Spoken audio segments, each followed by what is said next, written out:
last Sunday night, 16th the 11th, 2025, we headed to somewhere new for dinner. Nothing fancy, of course, given that this is food for the common man, and I am indeed a common man. Anyway, wife felt like a burger, and if we were going out, I needed to purchase some fuel for the car. So we went down to the Whyalla Fish Bar, which is pretty close to a nest of service stations that play a game post 6:30 at night. Drop their price quite a lot. You can get fuel 25, 30, 35 cents a litre less than what the mainstream's charging. So off we went.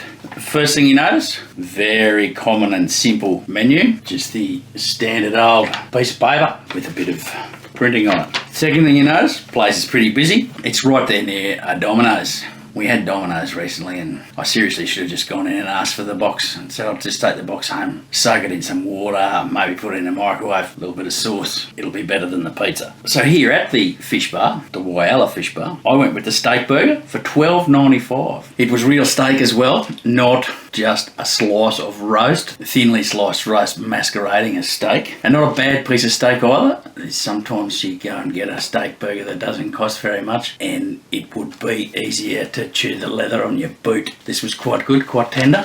I got it without sauce. I'm not a big sauce fan, on burgers at least. Plenty of lettuce there, tomato, beetroot, reasonable sized burger. Wife went with the mince burger, which is traditional hamburger, I suppose, without any of the works or anything like that, for $9.95. And this big pile of chips. Have a look at the big pile of chips. Potato shortage not affecting the Whyalla Fish Bar. Those chips were $5, so what have we got? $10 and $13 is $23, minus 10 cents is $22.90, plus $5, $27.90 for dinner. That is the small serving of chips. We almost had to take some home, which is fine. I don't mind a cold potato chip in the morning with my breakfast. Nothing like potato chips with your cereal, particularly cold potato chips. Something you can eat over the sink, not dirty too much in the way of utensils. The other impressive thing is, I think we can probably buy this and get it home. You don't see stuff wrapped in what I would term butcher's paper and a few bits of butcher's paper, so providing some insulation and keeping the stuff warm. I like my takeaway food, particularly my fish and chips, at just a degree or two under tongue and lip blistering temperatures. One of our issues, and it's a first world issue, always been fish and chips cooling down on the way home. It's about an 8-kilometre drive from our preferred fish and chip shop, so we have ended up just eating in, which is fine, so we can get to the fish and chips fresh out of the boiling oil.